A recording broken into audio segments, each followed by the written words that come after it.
Salut, c'est Jospin, étudiant en deuxième année à l'UT de Bourges en carrière sociale Parcours-Villers Territoire durable. Aujourd'hui, je suis avec Dani, étudiant en génie civil construction durable et qui est aussi un passionné d'intelligence artificielle. Alors Dani, qui es-tu? Bonjour à tous, bonjour Jospin.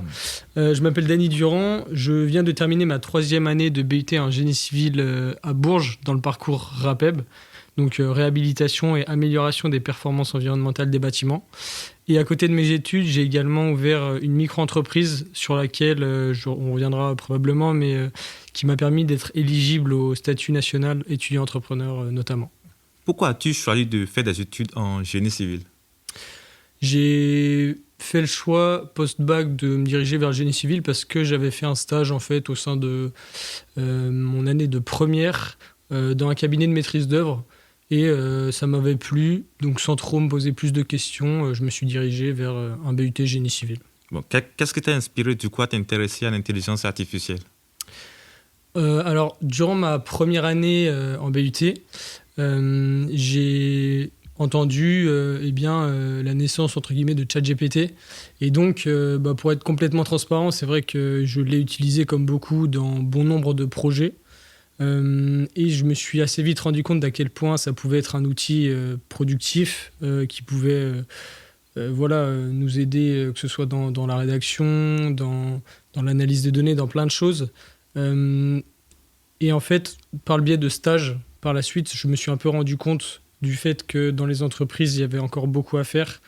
Et donc c'est de là que je me suis un peu passionné pour l'intelligence artificielle au début, surtout en autodidacte pour un peu tout et n'importe quoi dans ma vie personnelle, et puis forcément par le biais de projets j'ai commencé à réfléchir à comment je pouvais l'utiliser dans le cadre du bâtiment, des travaux publics. Du coup, en quoi consiste ton projet? Alors mon projet c'est en fait d'aider les entreprises du bâtiment, des travaux publics mais aussi de l'immobilier à intégrer l'intelligence artificielle dans leurs activités. C'est une offre qui s'articule autour de plusieurs choses. Il y a une partie qui va concerner de la formation, donc aux outils de base de l'intelligence artificielle. Moi, l'IA auquel j'invite les entreprises à s'inscrire, c'est Mistral, qui est une entreprise française.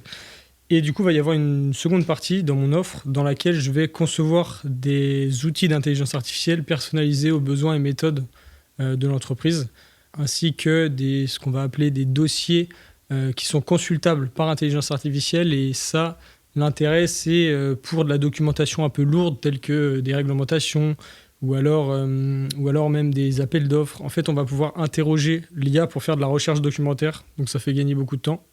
Et la dernière solution avancée, c'est ce qu'on va appeler des compléments à des logiciels tels que Word, Excel, PowerPoint, Outlook, tout le back-office en fait Microsoft 365 pour utiliser l'IA Mistral au sein de ces logiciels. Bon, comment l'as-tu développé du coup? Quelles ont été les principales étapes?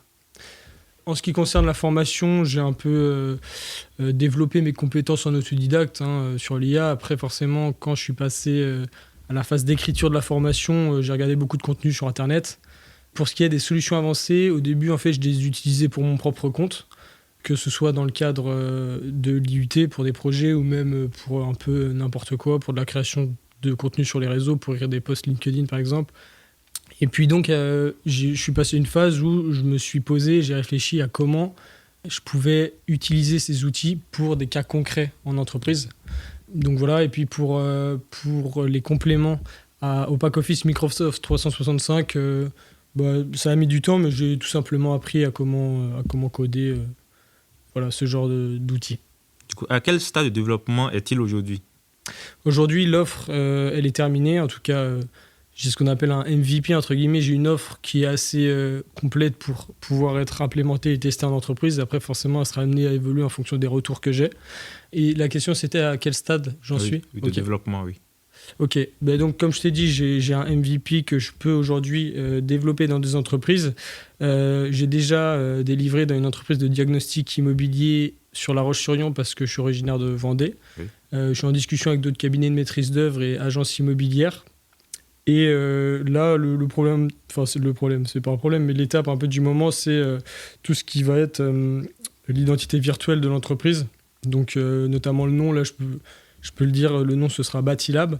J'ai également développé un logo et tout ce qui se réfère à l'identité visuelle, comme les formes, les couleurs, etc.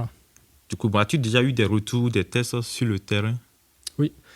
L'entreprise de diagnostic immobilier, comme je vous le disais, je ne sais pas si je peux donner son nom, donc je vais... Mais oui, j'ai eu des retours.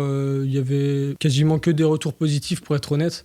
Après, il y a certains axes sur lesquels, justement, il fallait un peu plus travailler, que j'ai corrigé. Voilà. Après, pour le moment, j'ai que les retours d'une seule entreprise, donc c'est très peu. Est-ce que tu comptes le commercialiser ou le développer davantage, améliorer tes trucs à l'avenir?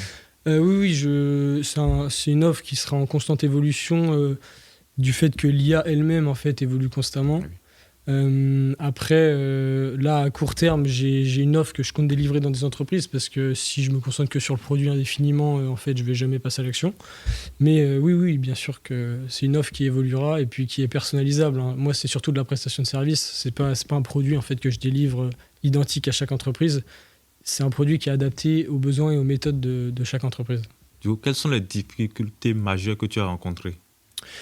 Les difficultés majeures que j'ai rencontrées, c'est parfois le fait que certaines entreprises en fait, aient peur de l'IA ou soient freinées en fait, pour un peu bouger leur méthode. Mais quand on explique correctement qu'est-ce qu'est l'IA, où sont ses limites, comment on peut faire en sorte que ce soit un outil qui soit adapté aux méthodes actuelles de l'entreprise, on arrive à subvenir aux besoins et à aller au-delà de ces limites. As-tu des exemples d'autres innovations qui t'inspirent? Oui, dans le domaine du BTP et de la construction. Oui. Oui, il y a notamment le travail que font notamment Autodesk sur tout ce qui va être 4D. Donc aujourd'hui, ce qui est beaucoup utilisé dans les cabinets de maîtrise d'œuvre, c'est la conception de maquettes 3D.